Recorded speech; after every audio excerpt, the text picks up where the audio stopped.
What's up, guys? So Deadpool and Wolverine just released in... Huh? Well, how long? A month?!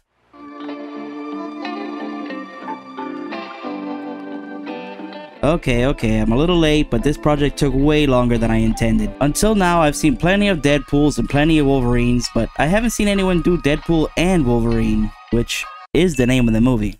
I'm just saying. It's been a long time since I've done a project with more than one character, and boy did I vastly underestimate how much time and work it would be. I started looking for models weeks before the movie release and found this amazing model from Vengeance Studios. I think even now it's the only model I've seen that has both characters, and they're both incredibly detailed and accurate to the movie, minus a couple small things, so let's talk about those. The first change I made was the base. I wasn't feeling having just sand as the bottom. I prefer a more traditional looking base with some kind of nameplate, so I loaded up 3D Builder and got to work. I added this oval shaped base under the sand, then decided the best friend pendant from the poster would make a good nameplate. But I didn't stop there. I also added the famous popcorn bucket, and you know I had to get Mary Poppins in there. All of these incredible models will be in the description for those who want to print their own. I also noticed that Deadpool's katanas were really short for some reason, and once I saw it, I couldn't unsee it. So I decided to make them longer and did the same for the sheaths on his back. His Desert Eagles were also really small, so I made those bigger, and I made Wolverine's claws just a bit longer as well. Now, I'm not trying to take anything away from the amazing artists who made this piece. These are just my personal tastes, and if I have the ability to change them, then why not? With all the adjustments made, it was time to get everything printed out. In my Mesmer video, I made such a huge deal about 43 pieces. And this one was 45 pieces, so I guess this is just what I do now. You guys probably know the deal by now. Lots of sanding, gluing, filling, and then even more sanding. We'll go ahead and speed through all that and get to the good stuff. Before we get to painting, however, I do want to mention the crazy amount of magnets I used on this project. I wanted to make sure I can put it together and take it apart easily for shipping purposes, since I will be putting it up for sale. The link will be in the description if you want to buy it. There are swappable parts for Deadpool and Wolverine anyway, so the magnets just made it a bit easier as well. To make sure everything was sturdy and stayed in place, I used around 40 magnets for this project. With all the magnets in, I decided to add some real sand to the base instead of painting it to look like sand. Why exactly? I don't know.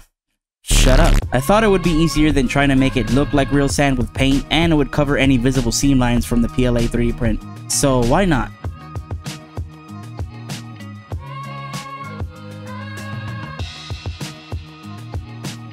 And with all those hours of work condensed to about a minute in editing, we can start getting things painted. I decided to splurge a bit on this one and get all three colors I usually use for prepping models before the real colors are painted. The spray cans are a bit expensive, but with the amount of time they save me, plus with how smooth they go on, they're more than worth it for me. Now, in the interest of time, since I'm pretty late with this project as is, I didn't film myself doing this Zenithal highlight, but this is what the pieces look like after. In short, first you want to paint the model black and then spray it from above with white to create contrast for later when you paint the parts. And now we can paint, and there's definitely a lot of painting to be done. As I mentioned before, I underestimated how much work it would be to take on a project that has 2 full-body characters, 3 if you count Mary Poppins, and the entire diorama base around it. Now, I did get delayed with a couple other things while making this video, but it still took me way longer to paint this thing than I anticipated. There were also some parts that I had to repaint because I didn't quite get them right the first time. Or the second time. The yellow for Wolverine's suit, for example, ended up turning green in some parts because I used black primer for the Zenithal instead of a gray or a white. So I had to reprime everything white and then paint it all over again. I've never painted something with so much yellow before, so I didn't realize how hard it is to get good yellow coverage. It's just one of those situations where you live and you learn. I also had to repaint Logan's unmasked head like 3 times until I ended up with a version I didn't hate. I still think I could have done a bit better, but it was good enough, and honestly I didn't want to keep putting more layers of paint on it. With so many pieces that needed to be painted, dry brush, black wash, and sealed, I was starting to get fatigued by the sheer amount of hours I had to put in before I was done. Sometimes the project will take so long that you just kind of want to be done with it so you can work on something new. And in this case, I had just started playing Black Myth Wukong and wanted to finish the statue so I could play without feeling guilty. Speaking of, I do have a statue of the Destined one coming up next, and I can't wait to paint that. But first we gotta finish this project, so let's get everything painted, sealed, and ready to go.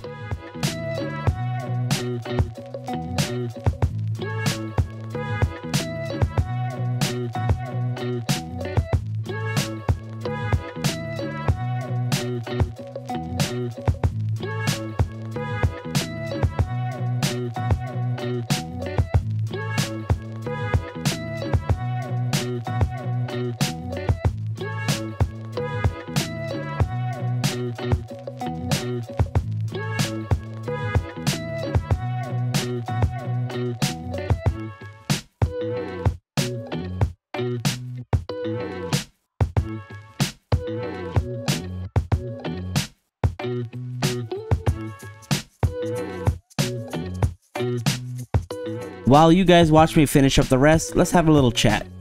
We recently hit 5,000 subscribers and now we're already halfway to 6. The support means the world to me and I hope I can continue to make stuff that you guys find interesting. This project was a lot of fun even if it was a massive undertaking. Even with all the issues, I'm still super happy with the end result. Now I did have one final issue, which was that Wolverine's yellow suit just didn't come out on camera very well for some reason. I'm very inexperienced when it comes to lighting and photography in general, but even my friend who helps me out with photo shoots sometimes was having a hard time getting it to look good on camera. We thought maybe the problem was the fact that I didn't give enough of a wash on the suit to make enough contrast. That might be why in pictures it looks like it lacks detail, but I promise you it's there when you see it in person. Maybe I should have used a brown wash rather than black on the suit to complement the yellow better. As I mentioned before, I don't have a lot of experience painting yellow, so I guess I'll just make sure I remember that for the next time. So that's why there'll be 2 separate photo shoots at the end. I just took the best shots from both and compiled them together. As always, thank you guys for watching and consider subscribing if you haven't already. I make this kind of stuff pretty often and hopefully in the future I'll make even more stuff you might enjoy. And once again, I will be putting this up on my Etsy store, so if you like what you see and you want to own it for yourself, go ahead and check out the link in the description. With all that out of the way, let's take a look at Deadpool and Wolverine, shall we?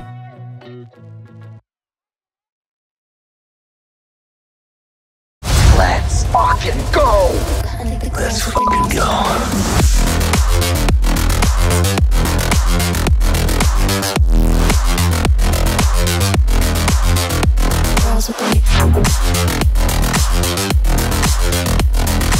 Nails done. Girls with their nails done.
Girls with their nails done. Nails done. Girls with their nails done.